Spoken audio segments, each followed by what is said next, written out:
ಸುತ್ತ ಎಲ್ಲರಿಗೆ ಮನಕ ಮಾಡ್ತೀನಿ. ಯಾಕಂದ್ರೆ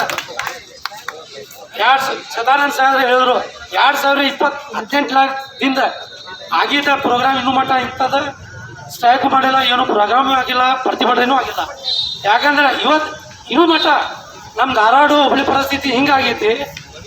ಈ ಏನು ಸರ್ಕಾರ ಯೋಜನೆಯನ್ನು ಮಾಡಿದ್ದಾರೆ ಅದ್ರಾಗ ಅರ್ಧ ಮಂದಿಗೆ ಫೈದಾ ಆಗೈತಿ, ಅರ್ಧ ಮಂದಿಗೆ ಲಾಸ್ ಆಗ್ತೈತಿ. ಅದು ಜಾಸ್ತಿ ಲಾಸ್ ಅಂದ್ರೆ ಆಟೋದವ್ರಿಗೆ. ಹೆಂಗಪ್ಪ ಅಂದ್ರೆ ಈ ಫ್ರೀ ಬಸ್ಸನ್ನು ಬಿಟ್ಟಿದ್ದಾರೆ. ಈ ಫ್ರೀ ಬಸ್ಸಲ್ಲಿಂದ ಏನು ನಮ್ಮ ಕಾಂಗ್ರೆಸ್ ಸರ್ಕಾರ ನಮಗೆ ಚಲೋ ಬಗ್ಗೆ ಏನು ಕೆಲಸ ಮಾಡಾಕ್ತಾರೆ ಅಂತೇಳಿ ನಾವು ಇದೇ ಮಾಡಿವಿ.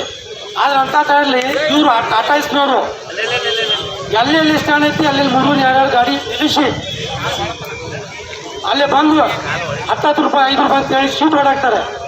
ಹೀಗಾಗಿ ಎಲ್ಲರೂ ತಮ್ಮ ಈ ಸಂಘವನ್ನು ಸ್ಟಾರ್ಟ್ ಆಗ್ಯದಲ್ಲ, ತಿಂಗಳ ಸಂಘ, ವಾರ ಸಂಘ ಅಂತೇಳಿ ಅಂಥದ್ರಲ್ಲಿ ಎಲ್ಲ ಆಟೋ ಚಾಲಕರು ಯಾರೋ ಒಬ್ಬ ಎಲ್ಲರೂ ಕುಂತು ಒಂದು ಸಂಘನ ತೆಗಿತಾರೆ.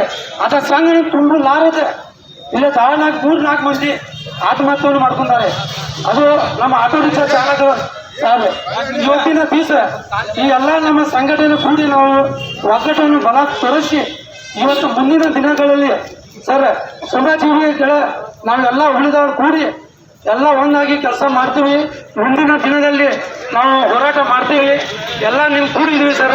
ಮುಂದಿನ ಸರಿ ಏನು ನಿಮ್ಮ ಆಟೋ ರಿಕ್ಷಾದವ್ರದ್ದು ಸಮಸ್ಯೆ ಇರಲಿ, ಆಟೋ ಆಫೀಸಿನ ಸಮಸ್ಯೆ ಇರಲಿ, ಮತ್ತು ಈ ಮಾತನ್ನು ಕೇಳ್ತೀನಿ, ನಿಮ್ಮ ಏನೂ ಪ್ರಾಬ್ಲಮ್ ಇರಲಿ, ನಾವೆಲ್ಲ ಸಂಘಟನೆ ಕೂಡಿ ಒಂದಾಗಿ ಕೆಲಸ ಮಾಡ್ತೀವಿ. ದಯವಿಟ್ಟು ನೀವು ಮುಂದೆ ಆಗಬೇಡ್ರಿ. ನಾವು ಇಲ್ಲಿ ಕರೆಸಿ ಇಲ್ಲಿ ಮಾತಾಡೋಕೆ ಕೊಟ್ಟಿದ್ರೆ ಎಲ್ಲ ಆಟೋ ರಿಕ್ಷಾ ಚಾಲಕರಿಗೆ ಹಾಗೂ ನಮ್ಮ ಹುಲಿ ಶ್ರಮಜೀವಿ ಒಗ್ಗಟ್ಟ ಧಾರವಾಡ ಡಿಸ್ಟ್ರಿಕ್ಟ್ ಒಗ್ಗಟ್ಟದಿಂದ ನಾವು ಅವ್ರಿಗೆ ಎಲ್ಲರಿಗೆ ಅಭಿನಂದನೆ ಸಲ್ಲಿಸುತ್ತೀನಿ.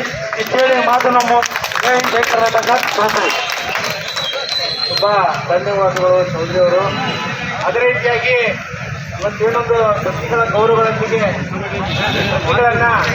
ಮಾನ್ಯ ಮುಖ್ಯಮಂತ್ರಿಗಳು ಕರ್ನಾಟಕ ಸರ್ಕಾರ ಬೆಂಗಳೂರು, ಮಾನ್ಯ ಸಾರಿಗೆ ಸಚಿವ ಕರ್ನಾಟಕ ಸರ್ಕಾರ ಬೆಂಗಳೂರು, ಮಾನ್ಯ ಉಸ್ತುವಾರಿ ಸಚಿವ ಧಾರವಾಡ ಜಿಲ್ಲಾ ಧಾರವಾಡ, ಮಾನ್ಯ ಪ್ರಾದೇಶಿಕ ಸಾರಿಗೆ ಆಯುಕ್ತರು ಬೆಂಗಳೂರು ಏನೊಂದು ಹೋರಾಟದ ಪ್ರತಿರೂಪ ಆಟೋ ಚಾಲಕರ ಸಮಸ್ಯೆಗಳು, ಆರ್ಟಿಒ ಸಮಸ್ಯೆಗಳು ಹಂತವಾಗಿ ಎಲ್ಲ ಒಕ್ಕೂಟದಲ್ಲಿ ಬಂದಿದೆ. ಅದೇ ರೀತಿಯಾಗಿ ಹುಬ್ಬಳ್ಳಿಯ ಆಟೋ ಒಕ್ಕೂಟದ ಮುದ್ರಾ ಸಂಘದ ಸಂಘಟನಾ ಕಾರ್ಯದರ್ಶಿ ಅಂತ ರಮೇಶ್ ಅವರು ಕೂಡ ಒಂದೆರಡು ಮಾತಾಡೋದು.